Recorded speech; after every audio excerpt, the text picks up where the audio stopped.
Assalamualaikum warahmatullahi wabarakatuh. Waalaikumsalam warahmatullahi ta'ala wabarakatuh. Alhamdulillah wa syukru ala ni'amillah wassalatu wassalamu ala rasulillah amma ba'd. Alhamdulillah, di sore hari ini sebuah kebanggaan bagi saya bisa langsung melihat salah satu zuriat baginda Nabi Muhammad SAW, Habib Ali Ridha. Mudah-mudahan Allah senantiasa memberikan kita petunjuknya dan memberikan kita kesehatan. Begitu juga Habib, mudah-mudahan Allah selalu melindungi Habib sehingga bisa membersamai kita, bisa supaya bisa menjadi umat yang diinginkan oleh Rasulullah SAW. Salam semoga dengan kita Habibana wa Nabiyana Muhammad sallallahu alaihi wasallam, pada keluarganya, para sahabatnya, dan mudah-mudahan hingga kepada kita umatnya yang istiqamah hingga akhir zaman. Amin. Alhamdulillah, hari ini saya senang sekali bisa bertemu dengan Habib, walau hanya dengan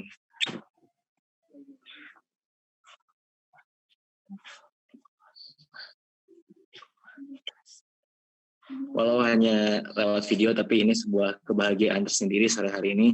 Dan mudah-mudahan walaupun kajian kita hanya melalui pertemuan online, tapi mudah-mudahan ini diberkahi oleh Allah Subhanahu wa Ta'ala. Amin, insyaallah. Izinkan sebelumnya saya memperkenalkan diri. Saya di sini Irfan Nur Afif, diamanahi oleh muslim.com untuk menjadi moderator pada kajian sore hari ini. Mohon doa mudah-mudahan dilancarkan dan diringankan lisan ini untuk menjadi moderator sore hari ini. Amin, amin. Ya Allah, amin. Mohon izin Habib, sedikit saya membacakan biografi Habib. Yang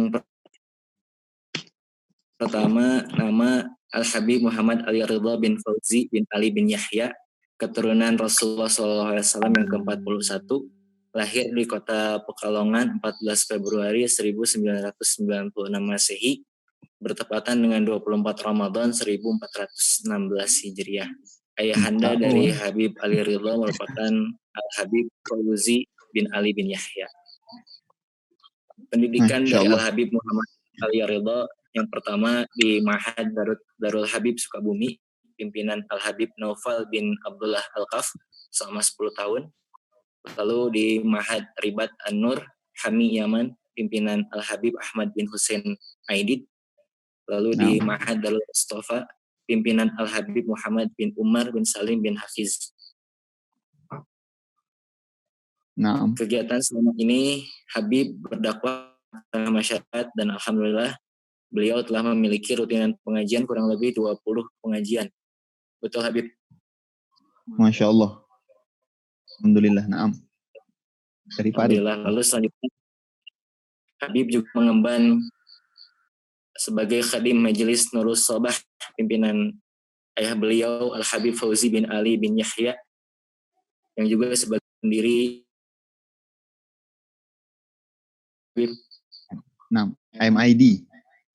MID ya.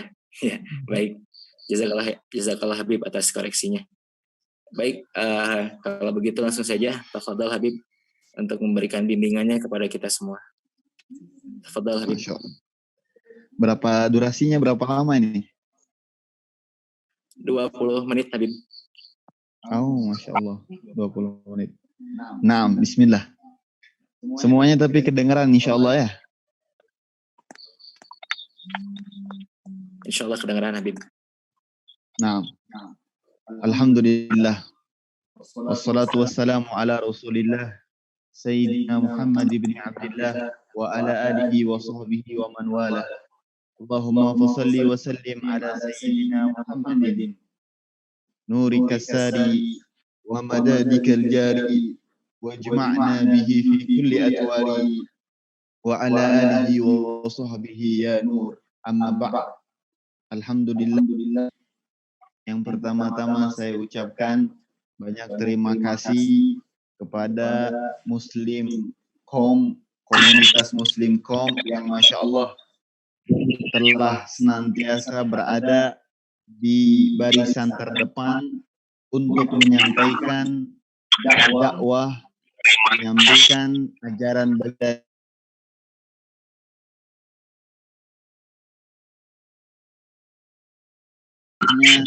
dari pikirannya, dari hartanya, waktunya, semuanya dikeluarkan hanya untuk menyampaikan tentang balighu anni ya.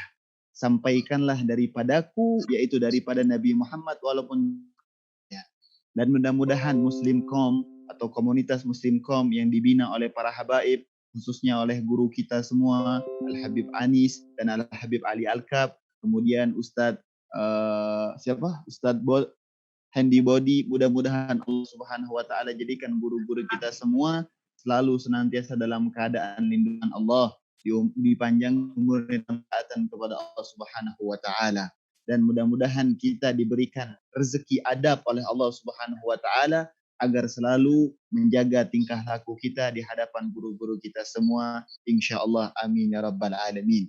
Dan kita ucapkan juga terima kasih kepada MC kita hari ini, Kang Irfan Nur Afif. Ya, namanya Kang Irfan Nur Afif.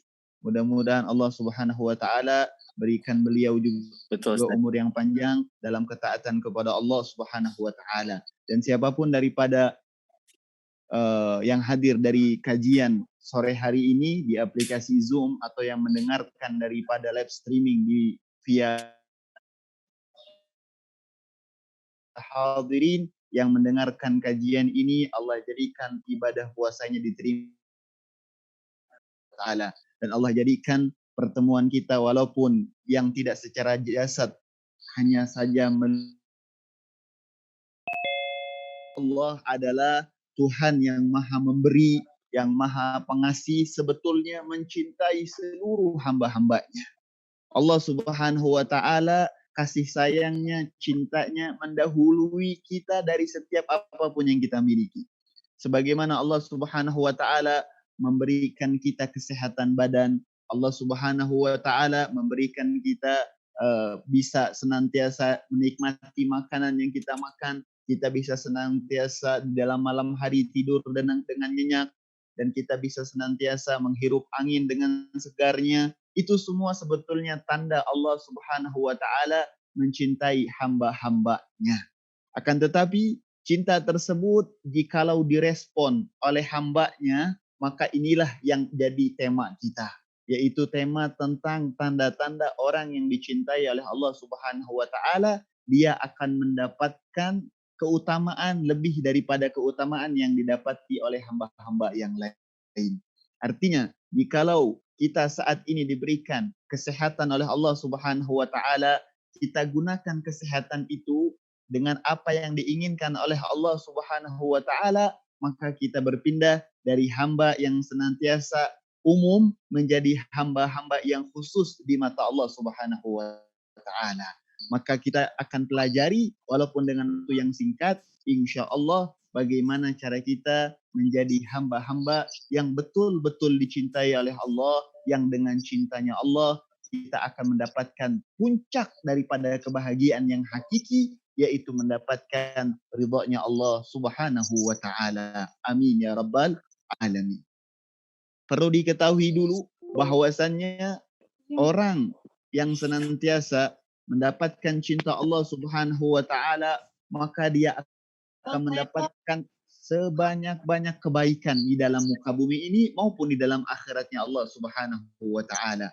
Dia akan mendapat hal yang impi-impikan, yang dia cita-citakan, yang dia rindu-rindukan, bahkan yang kadang tidak terlintas di dalam pikirannya, dia akan mendapatkan andai kata dia mendapatkan cintanya Allah Subhanahu wa taala. Maka dari itu penting sekali tema hari ini diangkat, bagaimana cara kita menjadi hamba yang dicintai oleh Allah Subhanahu wa taala. Sebagaimana Allah Subhanahu wa taala berfirman di dalam Al-Qur'an, bahwasanya Allah Subhanahu wa taala mengatakan di dalam surat Maryam, Allah berfirman, a'udzubillahi minasyaitonir rajim, bismillahirrahmanirrahim, innal ladzina amanu wa 'amilus salihati sayaj'alu lahumur rahmanu wudda. Kata Allah Subhanahu wa taala, sesungguhnya orang-orang yang beriman, setelah beriman, apa yang dia lakukan? Wa 'amilus shalihat, dia mengerjakan perkara-perkara yang baik atau amal-amal yang soleh, maka Allah akan jadikan bagi hamba yang dia telah beriman kepada Allah dan dia melakukan amal-amal soleh, Allah akan berikan kepada dirinya kecintaan Allah Subhanahu wa taala. Jadi poinnya untuk kita pertama kali bisa mendapatkan cintanya Allah Subhanahu wa taala adalah kita beriman dengan iman yang jujur kepada Allah Subhanahu wa taala. Sidqut tauhid, kejujuran di dalam kita bertauhid kepada Allah Subhanahu wa taala. Tidak kita menduakan Allah, tidak kemudian kita mensyirikan Allah Subhanahu wa taala adalah syarat pertama untuk kita menjadi hamba yang dicintai oleh Allah Subhanahu wa taala. Kemudian setelah kita betul-betul bertauhid kepada Allah, betul-betul beriman kepada Allah Subhanahu wa taala, kita diminta syarat yang kedua agar bisa mendapatkan cintanya Allah, kita harus senantiasa beramal soleh. Kita harus senantiasa melakukan kebaikan demi kebaikan yang akan mendatangkan kecintaan daripada Allah Subhanahu wa taala. Dengan dua syarat tadi adalah langkah pertama atau pondasi pertama yang harus dibangun di dalam setiap diri seorang hamba untuk dia bisa mendapatkan cintanya Allah Subhanahu wa taala.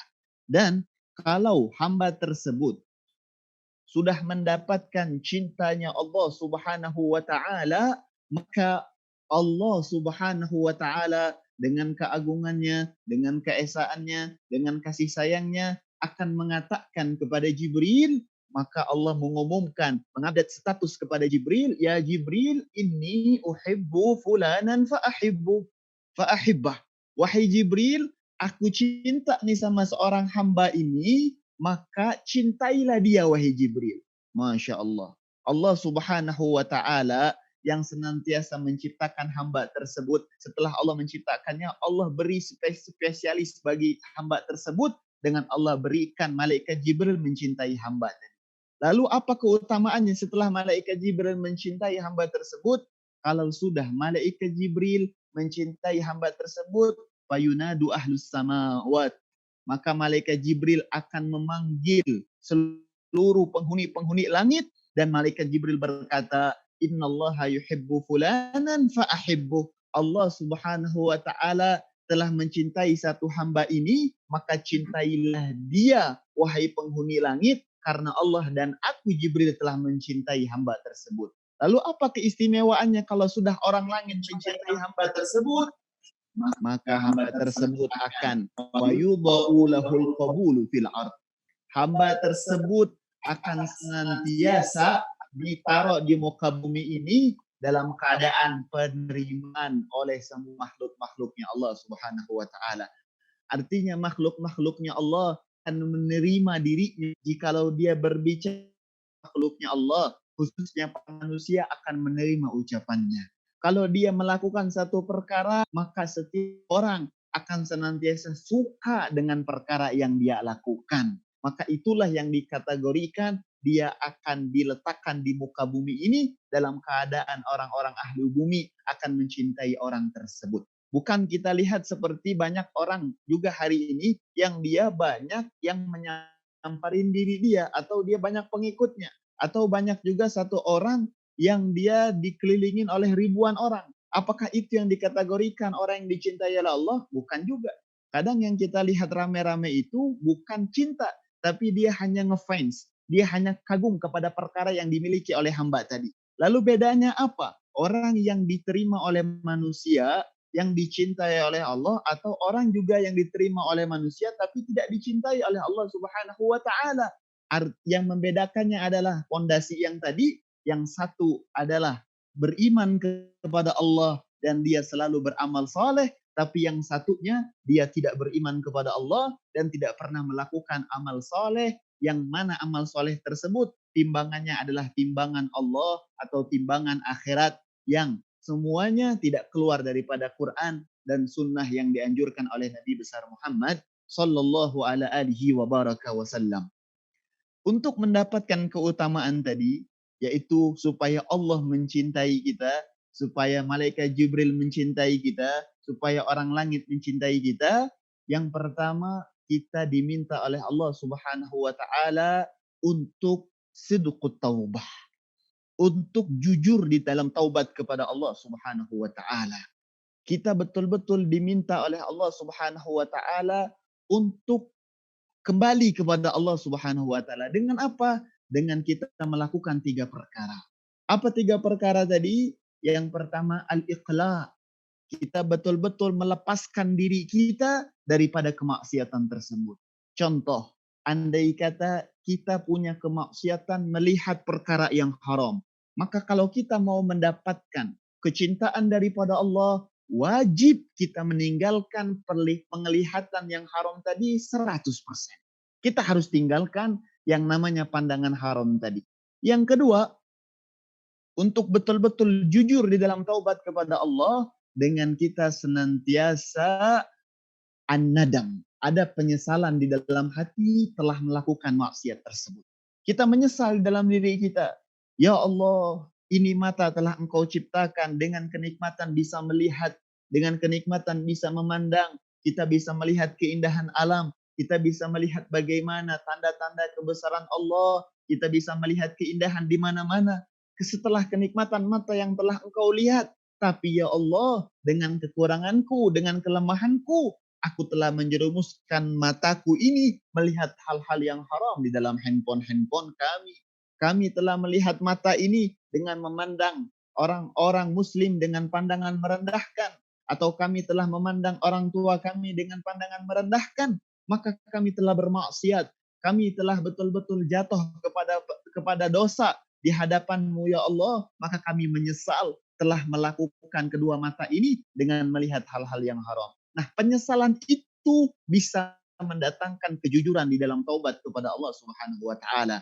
Tapi perlu digarisbawahi, penyesalan yang tidak meninggalkan dia kemudian kewajiban-kewajiban dia kepada makhluk atau kewajiban dia kepada Allah Subhanahu wa taala. Karena kadang banyak juga orang menyesal tentang maksiat sampai nggak mau makan, sampai meninggalkan minum, sampai dia mau puasanya itu 1 hari full 24 jam. Sholat tarawihnya tinggal. Kadang semuanya ditinggalkan semua. Ini nggak benar. Tapi yang dimaksud dengan penyesalan adalah penyesalan ketika dia bersimpuh, merasa betul-betul salah di hadapan Allah Subhanahu wa taala, tanpa dia meninggalkan makannya sebagai kebutuhan dia sehari-hari, tanpa dia meninggalkan kewajibannya untuk menafkahi anak istrinya. Nah, penyesalan inilah yang diminta di dalam jujur, di dalam taubat kepada Allah Subhanahu wa taala.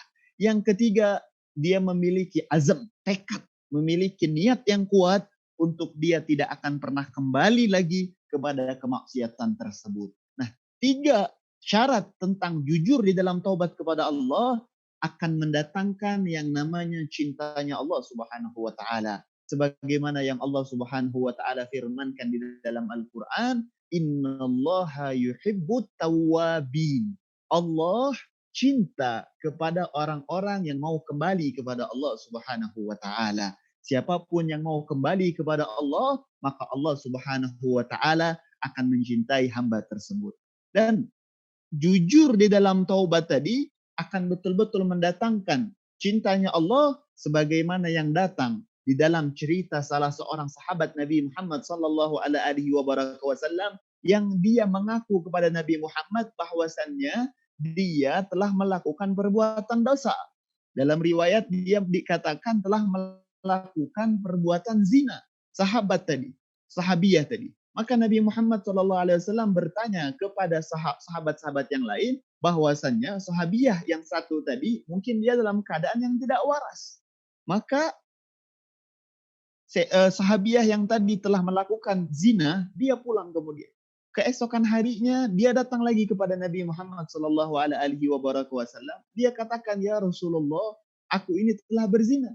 Maka Nabi Muhammad kemudian tidak mempercayai juga. Mungkin dia dalam keadaan yang tidak sadar. Atau dia dalam keadaan yang mungkin lagi lupa apa bagaimana. Dan Nabi Muhammad hanya mengatakan, engkau mungkin tidak zina, hanya peluk-pelukan saja. Kemudian dia pulang ke rumahnya. Esok harinya dia datang lagi kepada Nabi Muhammad, ya Nabi Allah, ya Rasulullah, aku telah berzina. Aku ingin bertaubat kepada Allah Subhanahu wa taala. Mungkin kau cuma cium-cium saja, kata Nabi. Nggak sampai berzina. Karena orang yang berzina itu hukumannya besar. Hukumannya juga dalam keadaan yang berat di hadapan Allah Subhanahu wa taala. Tapi dia jujur di dalam taubatnya. Dia meninggalkan perzinahan tersebut. Dia menyesal di dalam hati telah melakukan perzinahan tersebut. Dan dia ingin kembali kepada Allah dan tidak akan pernah mau mengulangnya lagi. Maka Nabi Muhammad SAW memutuskan sahabiah tadi untuk tetap dirajam karena dia telah mengakui kesalahan dia dan dia ingin kembali kepada Allah Subhanahu wa taala.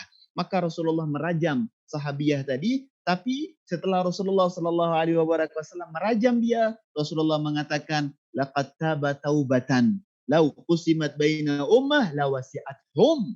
Ini katanya, sahabiah tadi betul-betul telah bertaubat yang sempurna di hadapan Allah Subhanahu wa taala. Seandainya taubatnya tadi dibagikan di tengah-tengah umat muslim atau di tengah-tengah umat dunia ini, niscaya mencukupi perbuatan mereka. Artinya taubat dia tadi betul-betul telah diterima oleh Allah Subhanahu wa taala dan dia mendapatkan kecintaan Allah Subhanahu wa taala.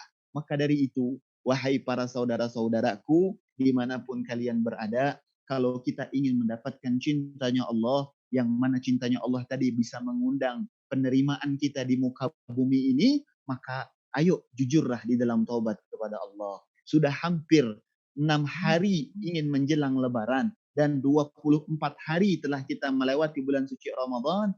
Tanyakan kepada diri kita, sudahkah kita taubat mata kita? Sudahkah kita bertaubat daripada telinga kita yang mungkin mendengarkan hal-hal yang haram, yang mungkin mendengarkan hal-hal yang tidak mendatangkan ridhonya Allah Subhanahu wa taala, dan tanyakan kepada lidah kita, sudahkah kita betul-betul menahan hawa nafsu di dalam puasa ini, bukan hanya sekedar menahan lapar dan haus, tapi menahan lidah kita untuk tidak berucap yang mendatangkan kemurkaan Allah Subhanahu wa taala. Penting sekali bagi diri kita untuk benar-benar membenahi diri kita setelah masuknya 10 terakhir dalam bulan suci Ramadan ini. Kita tanyakan kepada diri kita, betulkah kita sudah taubat kepada Allah? Betulkah 24 hari Ramadan telah berlalu kepada kita? Hati kita ini sudah betul-betul menghadap Allah Subhanahu wa taala. Betul-betul mata kita ini sudah betul-betul merindukan keindahan wajah Rasulullah. Betulkah lidah kita ini sudah dibasahi setiap hari hanya membaca Al-Quran, hanya berzikir kepada Allah Subhanahu wa taala. Dari itu, poin pertama, penting sekali untuk kita bertaubat yang betul-betul kepada Allah Subhanahu wa taala. Dan Habib mohon kepada Ustadz Irfan, kalau sudah waktunya dikasih tanda. Siap, Habib. Nah, kemudian kepada para anak muda atau kepada sahabat-sahabatku yang dimuliakan, jangan juga kita putus asa akan rahmat kemarin sampai ke Ramadan 24 ini atau 23 ini, Habib. Saya betul-betul belum menjalankan kesempurnaan di dalam ibadah puasa. Al-Quran yang dianjurkan untuk dibacanya, mungkin saya baru baca setengah lembar. Saya baru baca 1 lembar. Bahkan yang belum ada yang membaca Al-Quran 1 ayat. Dia lebih banyak membaca status WhatsApp orang. Dia lebih banyak membaca Instagram orang. Lebih banyak membaca hal-hal yang tidak berfaedah. Lebih banyak membaca komik. Lebih banyak membaca majalah. Hari ini kita dipertemukan oleh Allah, walaupun tidak secara jasad, tapi Allah menginginkan kebaikan kepada kita untuk kita kembali kepada Allah Subhanahu wa taala. Qul ya ibadiyalladzina asrafu ala anfusihim la taqnatu min rahmatillah.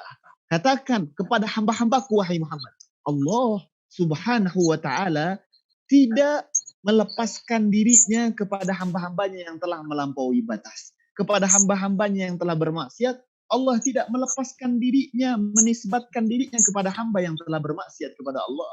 Padahal kalau kita lihat manusia yang memiliki kasih sayang kepada manusia yang lain, seorang ayah atau ibu sayang kepada anaknya, teman sayang kepada temannya, atau kita sayang kepada guru kita, kadang kita melihat kasih sayang seorang tua, andai kata melihat anaknya terus bermaksiat, anaknya terus berbuat salah, anaknya terus melakukan dosa, kadang orang tua mengambil nikmat-nikmat daripada anaknya. Kadang orang tua mengambil kenikmatan-kenikmatan yang telah diberikan oleh orang tua tersebut. Entah mobilnya dicabut, entah kartu kreditnya dicabut. Tapi lihat, Allah tidak melepaskan dirinya dengan menisbatkan nama hamba-hambanya yang bermaksiat kepadanya. Sebagaimana firman-Nya, "Qul ya ibadi." Katakan wahai Muhammad kepada hamba-hambaku. Dinisbatkan kita yang penuh dosa ini kepada Zatnya yang Maha Agung, kepada Zatnya yang Maha Suci, kepada Zatnya yang Maha Kasih Sayang. Apa kata Allah? La taqnatu min rahmatillah. Jangan pernah kita berputus asa dengan rahmatnya Allah Subhanahu wa Ta'ala. Maka itu jadikan poin penting pertama untuk kita bisa mendapatkan yang namanya cinta Allah Subhanahu wa Ta'ala. Kemudian yang kedua, tanda-tanda hamba tersebut dicintai oleh Allah Subhanahu wa Ta'ala.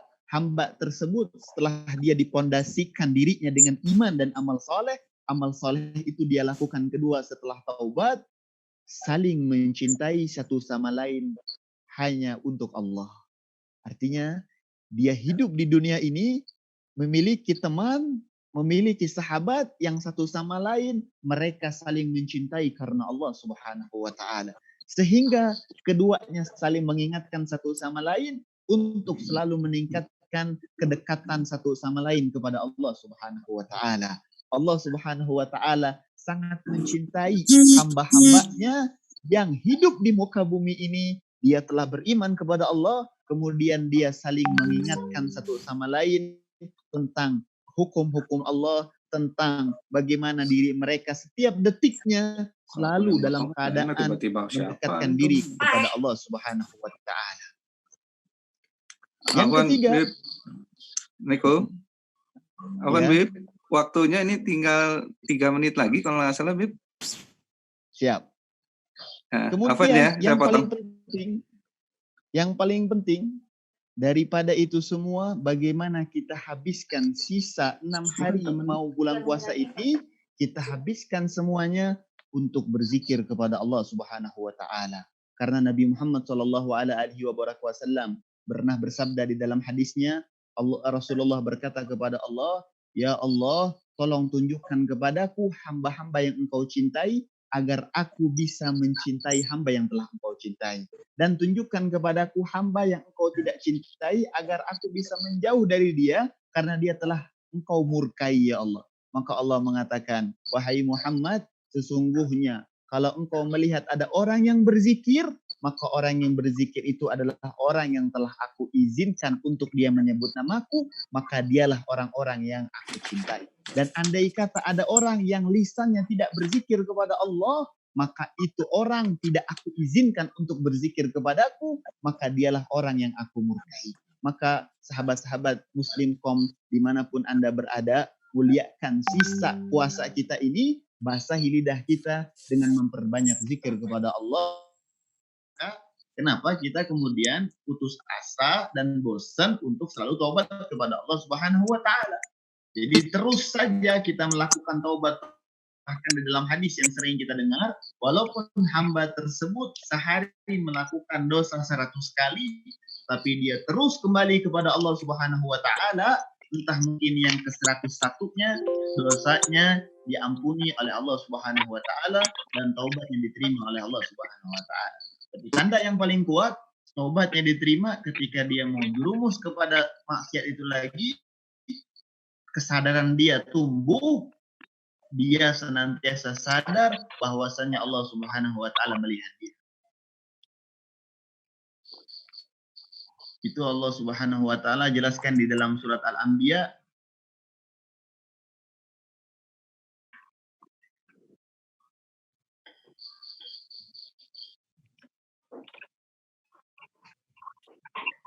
Naam.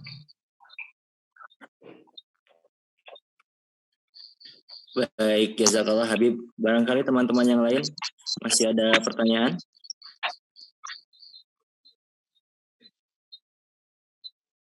Ana mau nanya Ustaz. Tafadhal akhi Muhammad Zulfikar. Assalamualaikum Habib.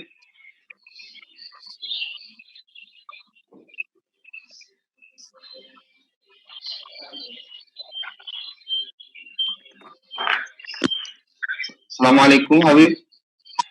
Izin bertanya.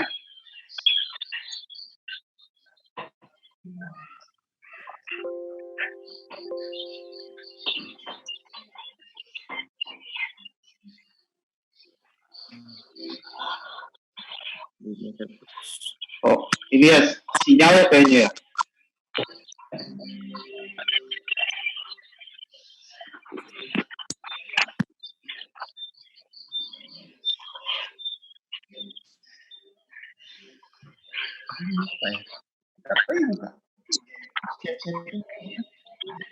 Oh, di sana.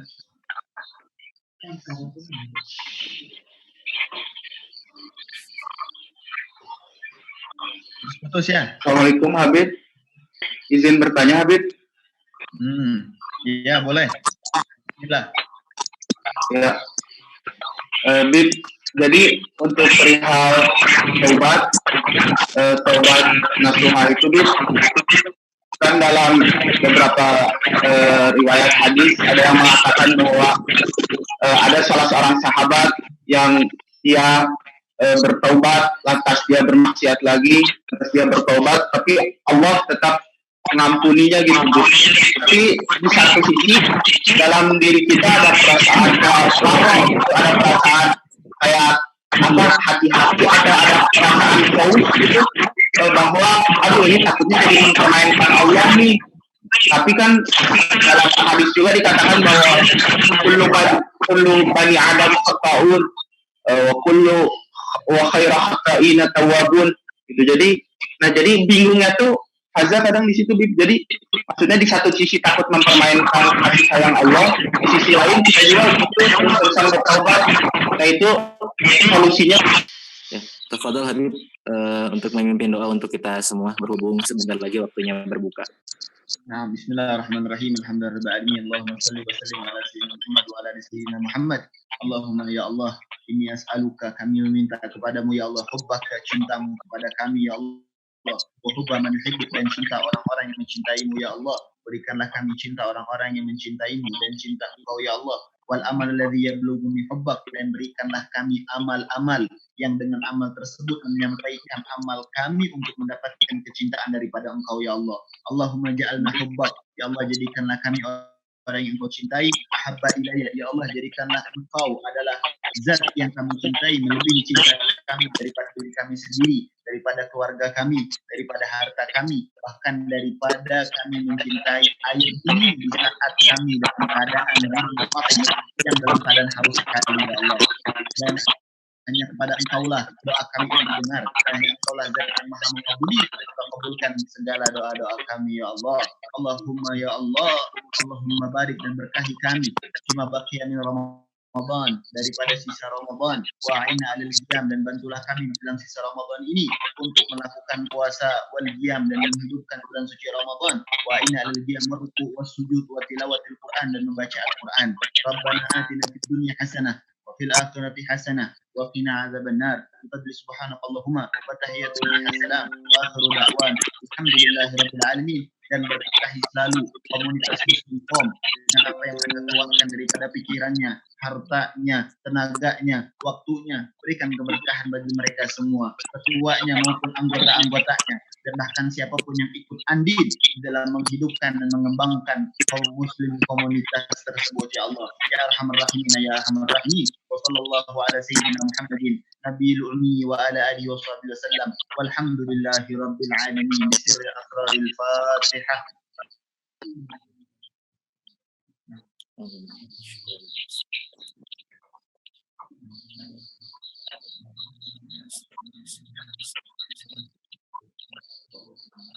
Waladhdallin amin. Insyaallah sekian saja dari Habib, lebih kurangnya mohon maaf dan terima kasih banyak khususnya kepada Muslimkom. Insyaallah makin hari makin berkah, makin selalu dapat lindungan daripada Allah Subhanahu wa taala. Amin ya rabbal alamin. Lebih kurangnya mohon maaf.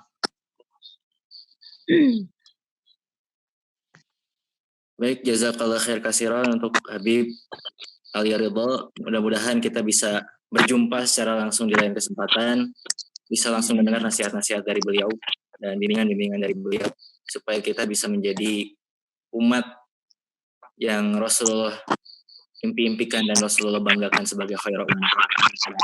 Jazakumullah khair untuk semua teman-teman yang sudah bergabung menyimak kajian sore hari ini. Mudah-mudahan bermanfaat untuk semuanya, bisa menambah khasanah keilmuan kita dan juga tentunya menjadi bahan bagi kita untuk lebih bertakarub lagi kepada Allah Subhanahu wa taala. Demikian untuk kajian sore hari ini. Mudah-mudahan kita bisa berjumpa di kajian selanjutnya. Mohon maaf atas segala khilaf dan segala kekurangan. Billahi fisabilil haq fastabiqul khairat. Assalamualaikum warahmatullahi wabarakatuh.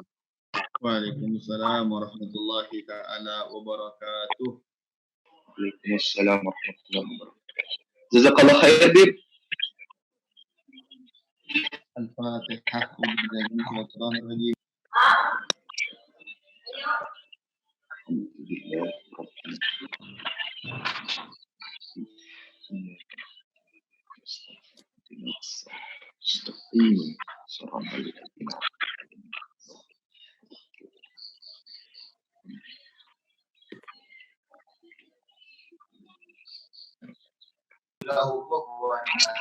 Bismillahirrahmanirrahim. Qul huwallahu ahad, Allahus samad, lam yalid wa lam yulad wa lam yakul lahu kufuwan ahad. Bismillahirrahmanirrahim. ولم يكن له كفوا احد. بسم الله الرحمن الرحيم. قل اعوذ برب الفلق من شر ما خلق ومن شر غاسق اذا وقب ومن شر النفاثات في العقد من شر حاسد. بسم الله الرحمن الرحيم. قل اعوذ برب الفلق من شر ما خلق ومن شر غاسق اذا وقب ومن شر النفاثات في العقد ومن شر حاسد اذا حسد. بسم الله الرحمن الرحيم. قل اعوذ برب من شر ما خلق من شر غاسق إذا وقب من شر النفاثات في العقد من شر حاسد إذا حسد. بسم الله الرحمن